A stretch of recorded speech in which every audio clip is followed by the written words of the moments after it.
বন্ধুরা, ভোট বিপ্লব দেবের একটা এখানে যে কার্যকর্তা যারা এসছেন, মায়েরা, বোনেরা, সুদীজনেরা, আপনার ধরে একটাই প্রধানমন্ত্রী ভোট কাটা। হ্যাঁ, জানেন আপনারা প্রধানমন্ত্রী ভোট কাটা? অনেকে কিন্তু জানে না। সবাই বলতে প্রধানমন্ত্রী ভোট কাটা, রাষ্ট্রপতির ভোট কাটা। এদিকে অনেকে হাতই করে না, মূর্ছা গেল।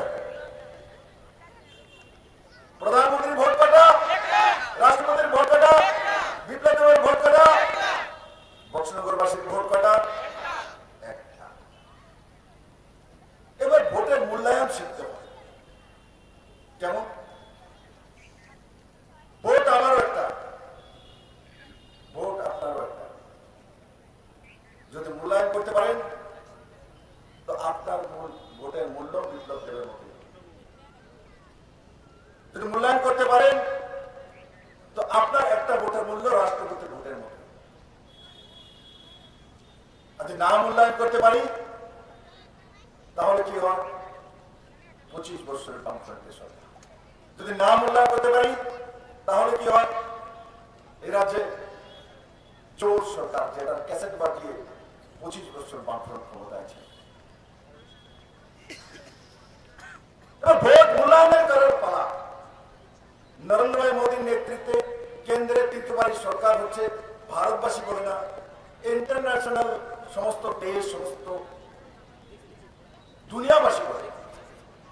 এখন 19 তারিখ এখানে যারা আছে, আমি জানি এরা বিজেপির সাপোর্টার, বিজেপি করে বলে এখানে পৌঁছেছে, না হলে এখানে বসতো না। কিন্তু আমি আপনাদেরকে দায়িত্ব দিতে চাই যে এবার ভোটে একদিকে বিপ্লব দেব পদ্মফুল চিহ্নে দাঁড়িয়েছে, আর কংগ্রেস সিপিএম এর হাত চিহ্নে প্রার্থী দাঁড়িয়েছে। আপনারা বললাম কেন? আপনাদের ভোট একটাই, ভোট রাষ্ট্রপতি একটাই, ভোট প্রধানমন্ত্রী একটাই, ভোট মুখ্যমন্ত্রী একটাই, ভোট বিপ্লব দেবের একটাই, ভোট দেবার জন্য শোনেন আপনাদের একটা ভোট। বক্সনগরবাসীরও প্রত্যেকের একটা ভোটই হয়। আমি আজকে ভোট মূল্যায়ন করার জন্য বলবো, যদি পদ্ম বলে ছাপ দেন, যদি বিপ্লব দেবকে ভোট দেন তো প্রধানমন্ত্রী তৈরি করবেন। আর যদি ভাত চিহ্নে ছাপ দেন বক্সনগরবাসী তো জামানত জব্দের সঙ্গে থাকবেন। এবার চিন্তা করুন, জামানত জব্দ হওয়ার জন্য থাকবেন না দেশের প্রধানমন্ত্রী বানানোর জন্য থাকবেন? আমি ভারতীয় জনতা পার্টির প্রত্যেকটি কার্যকর্তাকে বলি, কাউকে মাননীয়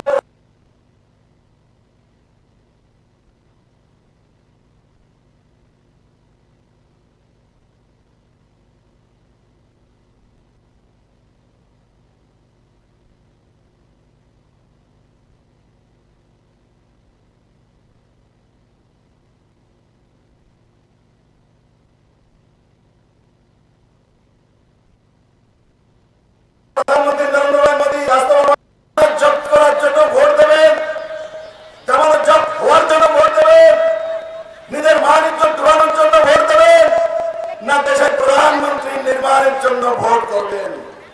সেই জায়গায় বক্সনগরবাসীকে চিন্তা করতে হবে। আর কংগ্রেস সিপিএম এদের বিষয়ে এখন আর বলার মতো আমার কাছে কিন্তু কিছু নেই। ত্রিপুরার মানুষ কংগ্রেস সিপিএম এর বিষয়ে জানে। আমি অতটাই বলবো যে ত্রিপুরা রাজনীতিতে 2015 সাল থেকে আমি কাজ করা শুরু করেছি।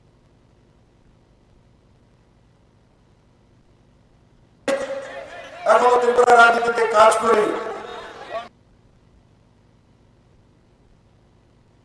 আমি আপনাদেরকে একটা কথাই বলবো যে এবারে নির্বাচনে কংগ্রেস কমিউনিস্টকে শেষ করার নির্বাচন নয়। ত্রিপুরাতে যারা 50 বছর যাবৎ রাজনীতির খেলা খেলে স্বার্থান্বেষী মানসিকতার সঙ্গে ব্যক্তি স্বার্থ, পার্টির স্বার্থে কাজ করেছে, তাদেরকে সবক শেখানোর ইলেকশন এবার লোকসভা ইলেকশন। আর ইলেকশনে ভোট করতে হবে।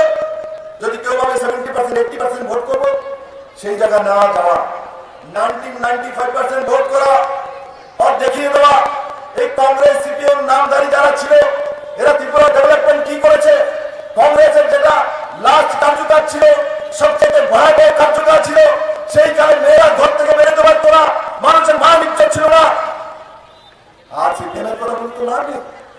সিপিএম তার পার্টি পিস তৈরি করা, ক্যাডার তৈরি করা, ক্যাডারদের জন্য কমিশন তৈরি করা আর মানুষের কাছ থেকে চাঁদা নেওয়া, এর বাইরে সিপিএম কোনো কিছু করেনি। মেরে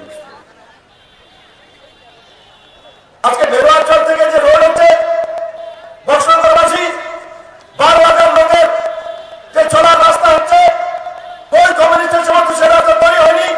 বেরোয়াচলের এই 12 কোটি টাকার রাস্তা কে তৈরি করে দিচ্ছে? বক্সনগরে করেছিল কমিউনিস্টের সরকার। কেন তৈরি করেনি? কেন বক্সনগরবাসী সেই রাস্তা হাঁটতে পারলো না? আজকে এতগুলি গ্রাম তারা বিচ্ছিন্ন ছিল, সে রাস্তার যে টেন্ডার তার ব্যবস্থা বিপ্লবদের ভারতীয় জনতা পার্টির সরকার আর মানিক সাহা ভারতীয় জনতা পার্টির মুখ্যমন্ত্রীরা করে দিয়েছিলেন। মিত্র সিপিএম কত বছর যাবত তার সমস্যা ছিল, সিপিএম করেছে, তার সমাধান 12 কোটি টাকা লাগতো, এর বেশি লাগে না।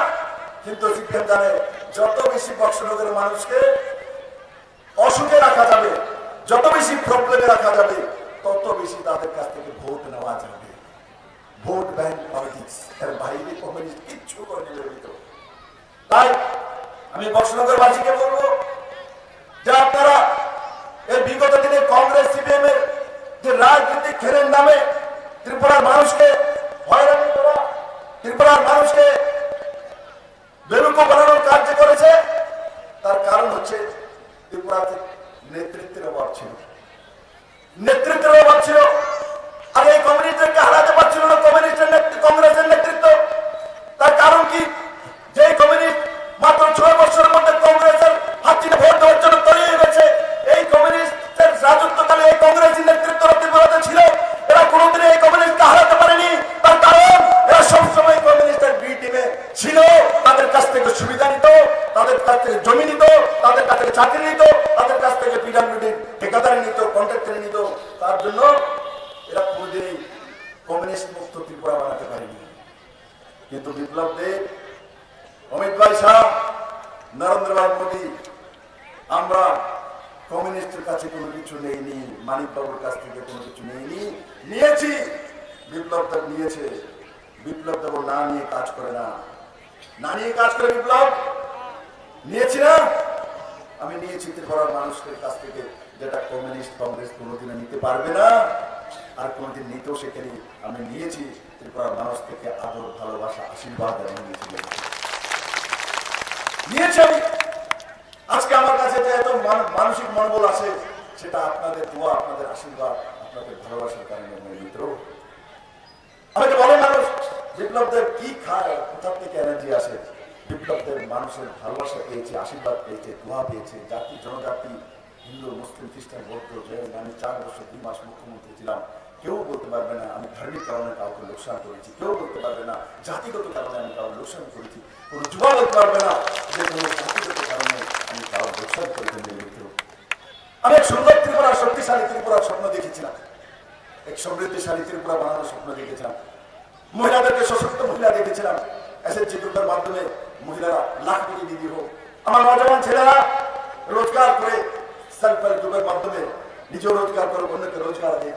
আমার বুজুর্গেরা শেষ বয়সের কাছে ওষুধপত্র খেয়ে নিজের জীবনকে চালাতে পারে, তার জন্য 2000 টাকার পেনশন ব্যবস্থা, 5 লাখ টাকা নরেন্দ্র ভাই মোদী আয়ুষ্মান ভারত যোজনার কার্ডের ব্যবস্থা। মেরে মিত্র, আর সবচেয়ে বড় বিষয় নরেন্দ্র মোদী যেটা ত্রিপুরা রাজ্যের ভারতবর্ষকে করেছে, জন্ম হলে হিন্দু হোক, মুসলিম হোক, খ্রিস্টান হোক, জন্ম হলে প্রথম তার মুখের মুখে জল দিতে হয়, যখন মৃত্যু হয় সে হিন্দু হোক, খ্রিস্টান হোক, মুসলিম হোক, তার মুখে জল দিতে হয়। মিত্র 25 বছর কমিউনিস্ট শাসন করলো, কিন্তু ত্রিপুরার মানুষের মুখে ঘরে জল দিতে পারবে না। জল জীবন মিশনের মাধ্যমে নরেন্দ্র মোদী আর ভারতীয় জনতা পার্টি ত্রিপুরা সরকার মানুষের ঘরে ঘরে জল পৌঁছানোর ব্যবস্থা করেছে। মিত্র, কমিউনিস্ট পার্টি আপনার কাছে জল পৌঁছানোর ব্যবস্থা,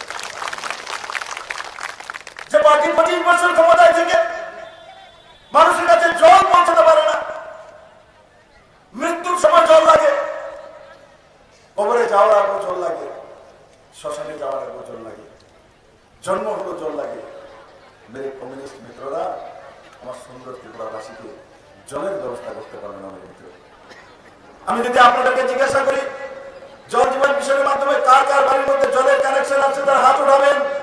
কার কার বাড়িতে টাকা লেগেছে, পয়সা লেগেছে, হাত নিচে করো।